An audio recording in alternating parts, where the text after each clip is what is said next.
San Francisco 49ers, 25 years of excitement, stories and interviews, play-by-play action, narrated by the great Lon Simmons, alongside the great Hugh McElhaney.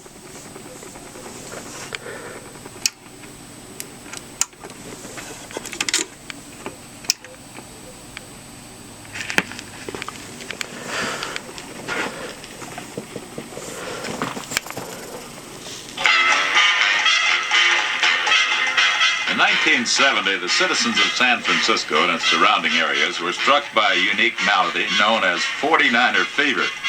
It broke out with a few isolated cases in late summer and grew steadily during October and November, and by mid-December it reached epidemic proportions.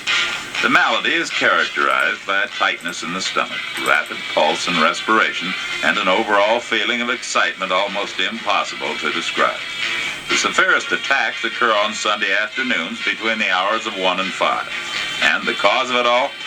Repeated exposure to a football team called the San Francisco 49ers, and to action like this. Bruce Taylor is waiting as a lone safety under the goalpost.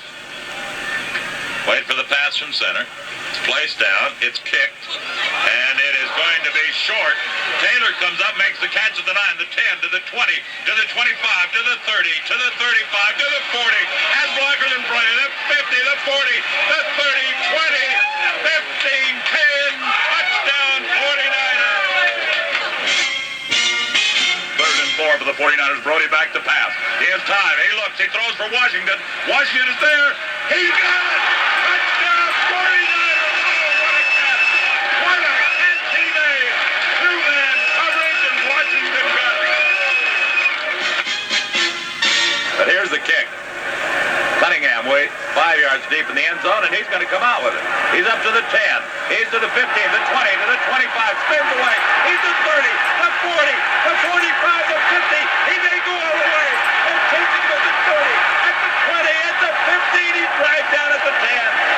Dragged down from behind, finally at the 10-yard line by Jimmy Heidel, the only man who had a shot at him.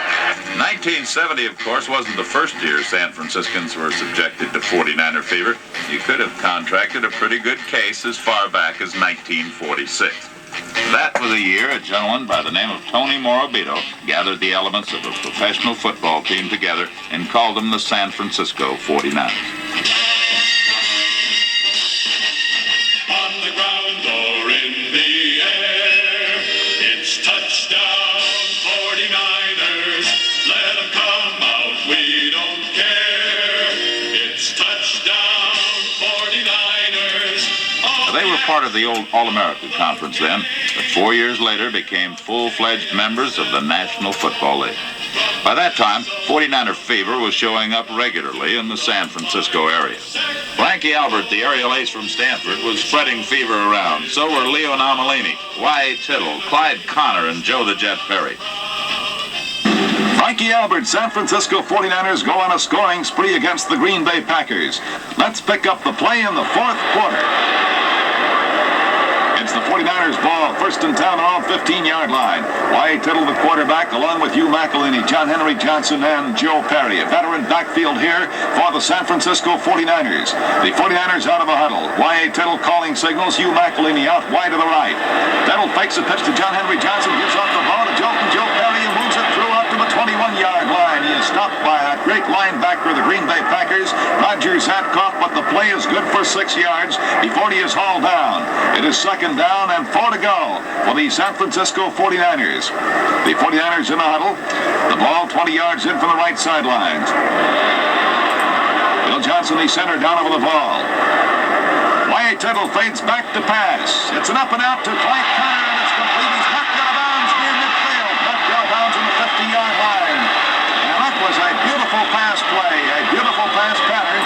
An up and out pass to Clyde Connors, and he was finally knocked out of bounds near the midfield marker. Y.A. Tittle with beautiful execution there.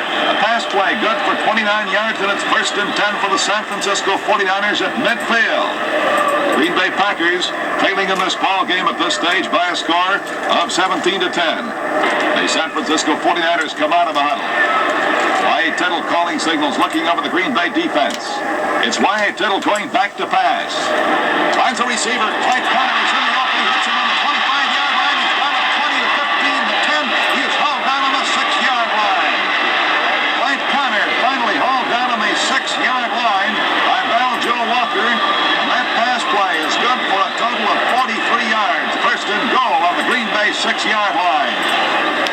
49ers huddling. They come out of the huddle. Y.A. Tittle calling signals. Here's the handoff. Joe Perry on a quick handoff, diving into the middle of the pile, but there is no hole there. A big man mountain of Green Bay Packers stopping up the hole, and it is no gain, no loss on the play. It is still second down and goal on the 6-yard line. Y.A. Tittle brings the 49ers out of the huddle. Bill Johnson, the center, down over the ball. It is Tittle fading back to pass. Shoots one out in the corner of the end zone. Billy Wilson grabs it for the touchdown. And the San Francisco 49ers go out in front. With familiar names like Alan Beals, Billy Wilson, Matt Hazeltine, Norm Stanley, Hugh McElhenney, Bill Johnson, Bob St. Clair, and Hardy Brown grabbing the headlines, and likewise the hearts of the Kezar Stadium faithful, symptoms of 49er fever were popping out all over by the mid-50s. Maybe Y.A. Tittle's alley-oop passes to R.C. Owens got you hooked. Or Billy Kilmer and the shotgun offense of 1961. Or this kickoff return in the opening game against the Vikings in 1963. Cox boots it deep, and waiting for it, Woodson 3 yards deep, up to the 5, to the 10, to the 15, to the outside, to 20. Out front, 2 men with a chance for 40, 45, 50, 40, 30, 20, 10. Touchdown, 49ers, 103 yards, touchdown run for Abe Woodson. The Cleveland Browns dominated play in the old All-American Conference, with the 49ers serving as perennial runners-up.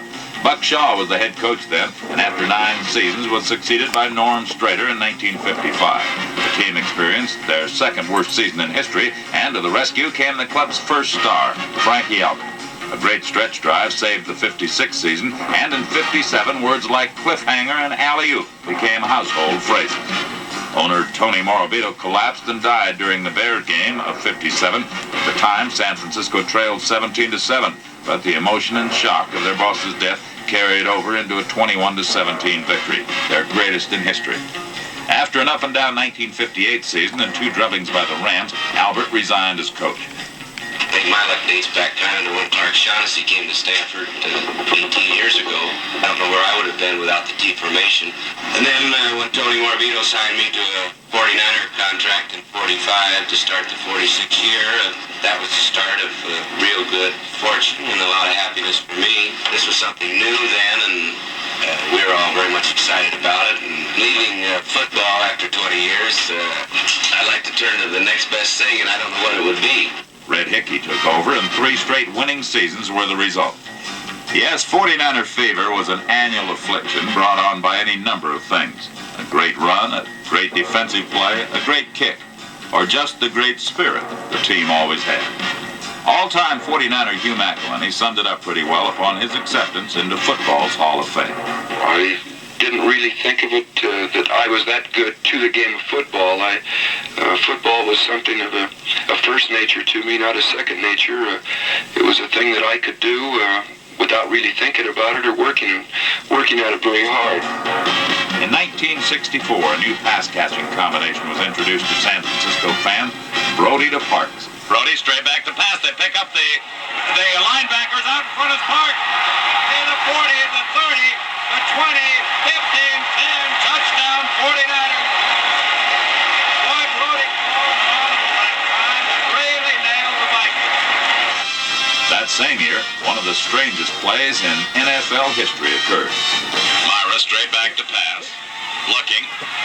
Now stops, throws, completes it to Kilmer up at the 30-yard line. Kilmer driving for the first down, loses the football.